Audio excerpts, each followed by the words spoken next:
If I ask you, what do you need? I've actually made you think you're needy. You might not be. Definitely. And probably I can fulfill your needs, I'm hinting. This doesn't work. In fact, I think it's disrespectful. And he says, "What are you doing, old person? Planting a tree." And the old person says, "I'm planting a tree because my grandchildren will need shade." In this very special episode, I have the privilege of exploring the challenges that families face when trying to transcend generations, with none other than Hughes, one of the founded thinkers in the field of family enterprise. For over 5 decades, Jay has redefined how families around the world understand wealth, legacy, governance, and purpose. He's the author of seminal books like Family Wealth, Keep It in the Family, or The Cycle of the Gift, among others, and is widely credited and introducing the concept of the 5 forms of capital, a powerful framework of long-term family continuity. What will you discover in this conversation? Why luck is misunderstood, and what synchronicity truly means in the concept of legacy. The biggest professional mistake that Jay ever made, and the profound lesson it taught him about humility and respect. A radical redefinition of legacy and lineage, and why ethical wills often matter more than legal ones. The difference between harvesting and selling, and why enduring families never just sell out. What Jay learned from his own family's journey, and stewardship, humility, and reinvention. A powerful 2-part exercise that every family can use to reconnect with their past and envision their future. This isn't just an interview, it's an invitation to rethink what success, continuity, and the love means in the world of family enterprise. Follow me on Spotify, Apple Podcasts, or YouTube. Comment any doubts you might have and the topics you would like to listen here in this podcast. And if anything of this conversation resonates with you, or you would like to explore how your family can endure from one generation to the next one, connect with me on LinkedIn. Let's keep this conversation going. Let's begin.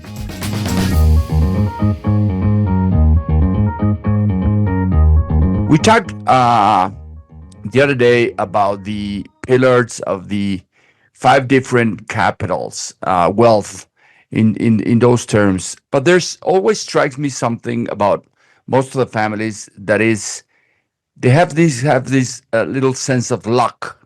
How would you define luck in that sense for these families that can make it from one generation to the next one? Well, luck is a funny word. I've long believed, Alex, in evolution and not change. And that sounds like the same thing, but it isn't. Evolution is constantly testing the world to see where the empty spaces are. And when it finds an empty space or a dying space, or it moves in that space. So I believe in evolution as how things work, and I believe in synchronicity. I don't believe in serendipity. So some people would say serendipity is luck. Mhm. I believe in synchronicity. So basically, what I would say is that my experience is that there is something that looks like luck, but when one looks back to see where it came from, one discovers a pattern of evolution, getting ready for that event, and then one sees synchronicity in that event. So I suppose there's luck, but I don't think it happens very often, and a lot less than people think. So I know that's a very complicated answer, but that's what I believe. That's why I wanted to ask you this question because it's been bothering me for a long time. Because I believe so that I have a lot of luck in life, but Ah, I don't know how to define it. And I'm sure you have also a lot of luck in your life, yeah, but it's yeah, a and difficult also thing some big, to define. yeah, and also some big steps into stuff that wasn't very pleasant too. Of course. And talking about unpleasant things, what's been your biggest failure in life in this journey of helping families? The first half of my life and professional life, I served families by asking them the classic modern business-oriented question, even in profession, I'm a lawyer, what do you need? If I ask you, what do you need? I've actually made you think you're needy. You might not be. Definitely. And probably I can fulfill your needs, I'm hinting. This doesn't work. In fact, I think it's disrespectful. So after a big midlife crisis, we discussed this a little the first time, I changed my whole consciousness to how can I help? But not how can I help with any suggestion I can help, but with an open heart and open mind. I would say that my biggest misstep was getting caught on this modern advertising practice idea of needs. And I can only say that the second half of my professional life, dealing with how can I help, has proven just how wrong it was to be asking, how can I, what do you need? And in that sense, and I'm sure you've had the privilege of helping uh, a lot of families in different ages and different generations. And I say specifically the word privilege because for me it's a privilege to be doing this work. And there's always also a word that keeps on bothering my head. It's what exactly is legacy? In your words, how would you define legacy? Well, so wonderful questions. Let me start by saying that legacy in the law, it's a word that comes from law, defines something you give someone in your will or when you die. You give a legacy. What I think we've done with that word, and we do this with words all the time. By the way, notorious one, as an example, once meant being noteworthy. Now it means something very different. Words keep maturing, they keep changing to fit new circumstances. What I teach families is to ask them, what is your lineage? Lineage. And in the word lineage, you can feel the line, and age. Lineage. What I think we do when we make the best gifts and the best efforts is we extend that from which we came with the culture, the values, the virtues, the nature of us. We extend that to another person. So the problem with legacy to me is it's too short. It somehow feels short-sighted to me. It feels like I did something, this is. Now, that's what the word means in the law. That's exactly what it means. But I think the great gifts of this self come from this long line of what brought us in this life to be who we are. So I try to help my clients ask themselves, what is your lineage? Now, by the way, I'm not talking about wearing livery the way they do in England when you wear the colors of your lord. No, I'm not talking about that. I'm talking about your culture, your state of being, your spiritual self. Who are you, and how do you pass that on? So to give an example, so that it's not sounding too loose, it's become quite common here in America that very thoughtful people now write not one will or trust that passes their assets, they write an ethical will. What do you mean by ethical will? Yes, they write a will that states their virtues, their beliefs, their hopes for their children and grandchildren, their hopes for the future. It was common, actually, in the Jewish tradition for many centuries for men and women to write ethical wills. And this is now coming more and more into use. And so it's an opportunity for lineage. You feel that you can in a document incorporate all the things that you want to say, not simply in a legal document that has to meet certain court requirements. So ethical wills are a way to establish one's lineage in terms of what it is one really wants to pass on. But maybe I would add something to what you're saying. And when you're talking about ethical will, maybe we could begin by saying, so what is the purpose of this? Yes, Put some purpose into yes, the document itself, and also adding into the legacy.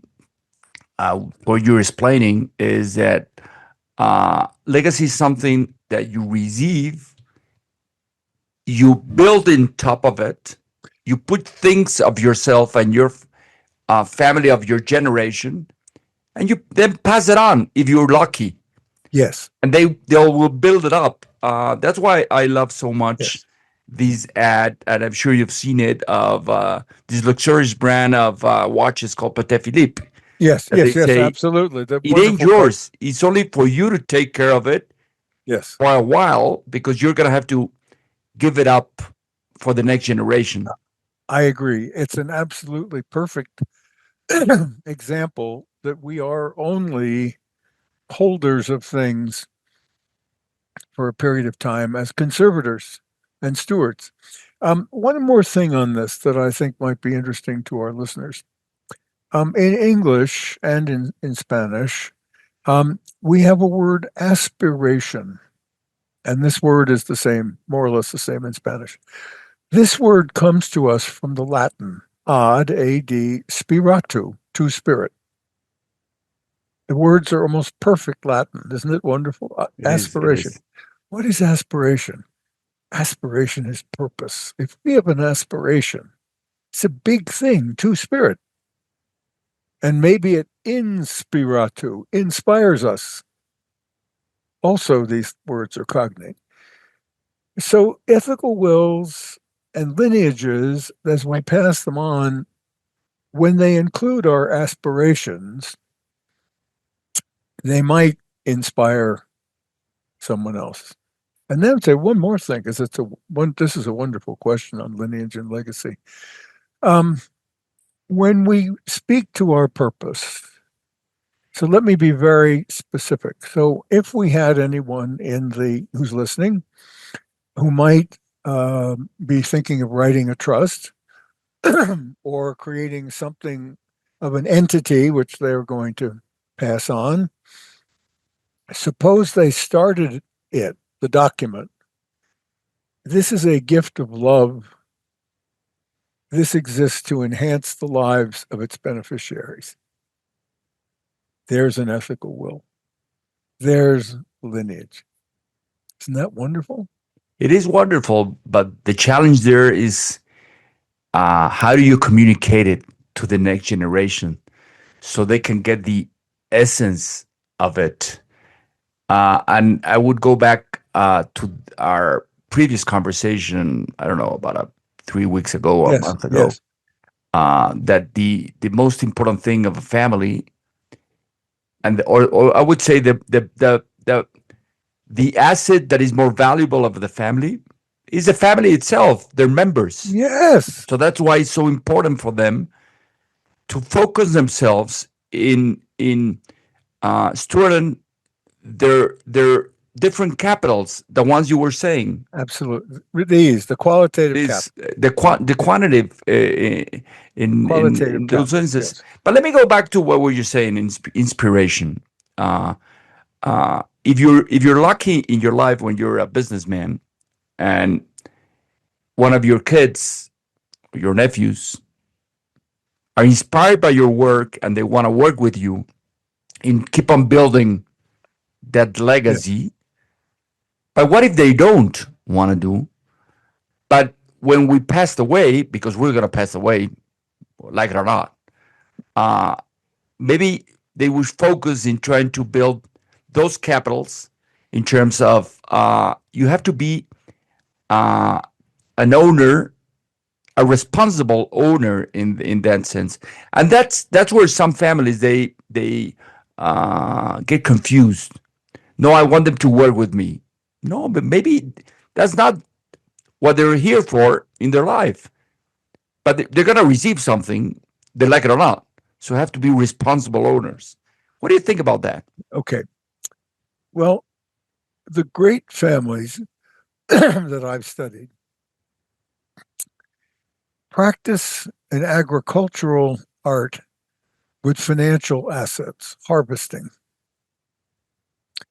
They make a decision over the different generations based on how well the enterprise itself is in their hands.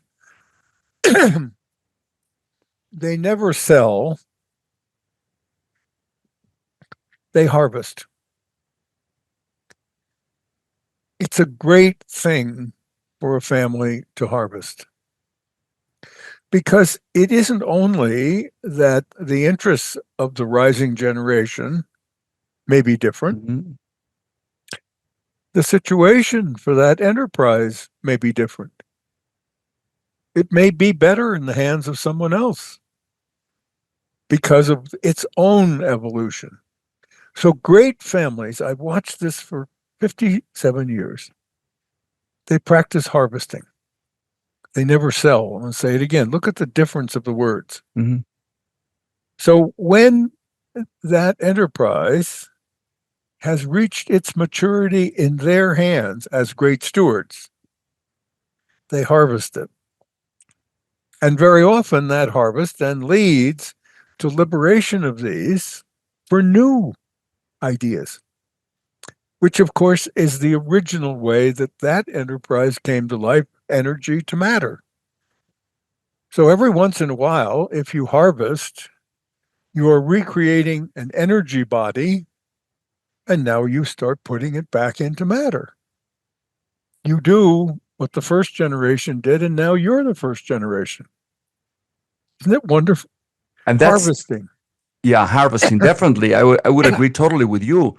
And that's when I've seen that family businesses evolve to a family enterprise Yes. because they're harvesting and they're creating new things for the next generations.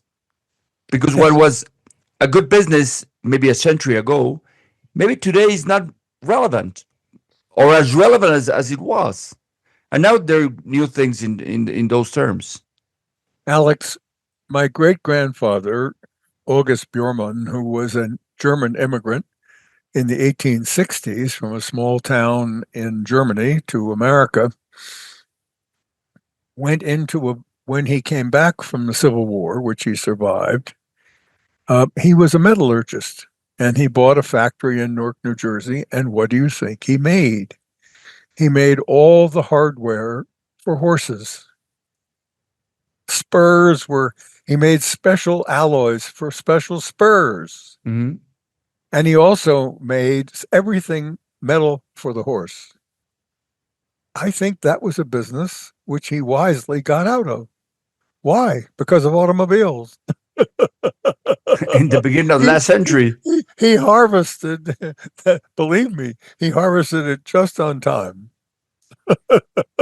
So this is a perfect example of what you're saying. Yeah. Did you ever had the dream that any of your kids would keep on with the work you've been doing so meaningful for families? Or what did their dreams took them?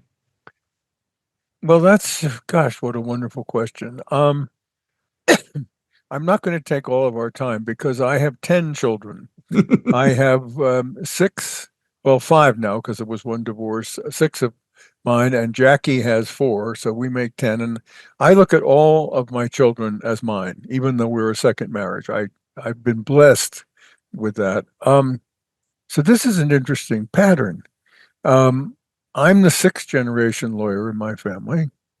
My younger daughter's husband is a judge. Okay. And my new granddaughter, who's a gay lady, married one of my granddaughters. She's a lawyer. So we have Wow. 6, 7, and 8 generation. Wow. And in my wife's family, her son is founded a firm to serve the qualitative needs of families. So we are doing exactly what you just said, but not in any form that anybody would understand. But we're How do you right in the feel? middle. How do you feel that that's happening in these, which is going to be the 7th and 8th generation? Yes. Well, when my son-in-law sits down in the court, he's a judge in the Social Security Administration. In America, we have administrative courts in all the areas where the federal government has money because there might be fraud, there might be not entitled to benefits. He sits down 3 days a week in the court in his black robes and dispenses justice. I couldn't do that one day. Okay. I wouldn't be able to decide who was entitled and who wasn't. And he is the most gentle man, and every other day he has to decide that some families that could benefit hugely from these benefits are not entitled to them, and that others are. I have such respect for him. And then my stepson, Ned, who's built this firm to serve the qualitative needs of families, when I listen to him, I just smile.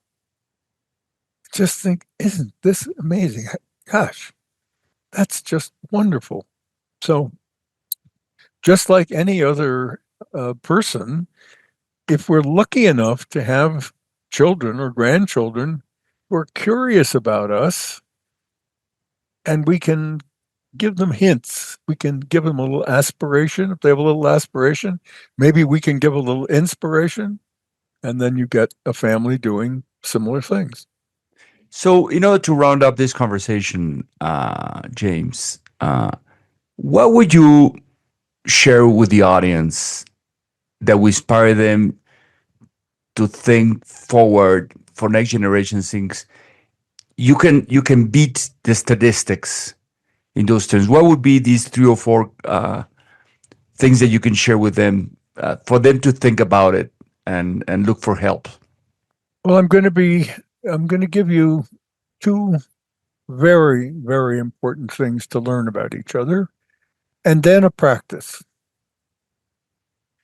So if we're going to be hoping that there'll be a 5th generation of our family, so 2 more than the 3rd generation and out, what do we want to know about each other when we go on this journey? Well, one of the things we really want to know about each other is how we learn, because we're going to process so much intellectual capital together. So we've got to know how we learn so we can process, so we can make better joint decisions, and so our purpose is achieved. So learning how we learn is enormously important. And by the way, useful for everything else in your life. The second, the Enneagram, which is a personality profiling system, is inerringly right. 9-pointed star, 9 kinds of people. If we know who we are in that star, and it's horizontal, by the way, there's no verticality. Gosh, when I sit down and I know who you are and I know your personality, I know how to make decisions with you. Oh, very simple. 2 huge things. Now, practice. Imagine for a moment that you're having a family dinner with all the family members from 6 years old to 80 or 90. You're all together. And you have a round table, or let's say oval table. And the elder of the family looks to the 6-year-old and says, "We're going to go around the table tonight, and there's only one question. Who was the oldest person you knew, and what did they tell you about someone older? Please begin." About 2 hours later, that family knows not only itself intimately, it knows things about the married-in families it would otherwise never learn, and it does something that it then understands forever. Because when you do that exercise and you have an 80 or a 90-year-old, and most families do, the person that they will tell the family about is very often their grandparent, born around 1880, who told them something about someone older. By the way, I knew my great-grandmother was born before the American Civil War, 1857, and here we're in 2025. So all of a sudden, the family goes back 150 years. Wow, they say. Wow, we're not the first or second generation. No. And then they look at the 6-year-old and say, he's going to be 100. 250 years. And someone says, Mr. Hughes, you said it would take us 100 years to see how the third generation is doing. That's not a problem for us, is it? I said, no, not at all. As long as you understand that time is your friend. And when time is your friend, remember what Cicero, the great Roman statesman, said one day. He was walking down a road, Alex, outside of Rome, and there was an old man planting a tree. Little tiny tree. Old man. And Cicero goes over to the old man, think of our patriarch or our matriarch, planting the tree. And he says, what are you doing, old person, planting a tree? And the old person says, I'm planting a tree because my grandchildren will need shade.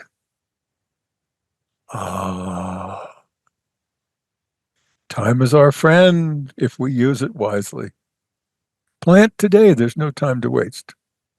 Thank you very much for this time and for this sharing your knowledge and your thoughts, dear James. And time is our friend. Hope to see you soon. Thank you.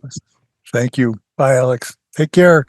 J. Hughes reminds us that families who thrive across generations aren't necessarily the wealthiest. They're just the ones with the deepest sense of meaning. Legacy is not what you leave behind. It's what you build in the lives of others. Governance starts with the understandings how we learn. Families that embrace diverse learning styles make better collective decisions. Harvesting isn't selling. Great families transform their enterprises by channeling their energy into purpose, not exits. Time is a gift, as Jay puts it.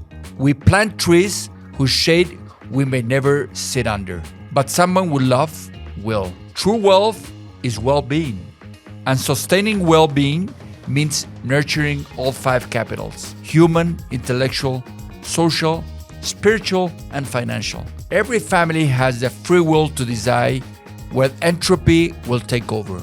If this episode sparked reflection about your own family path, I'd be honored to support that exploration.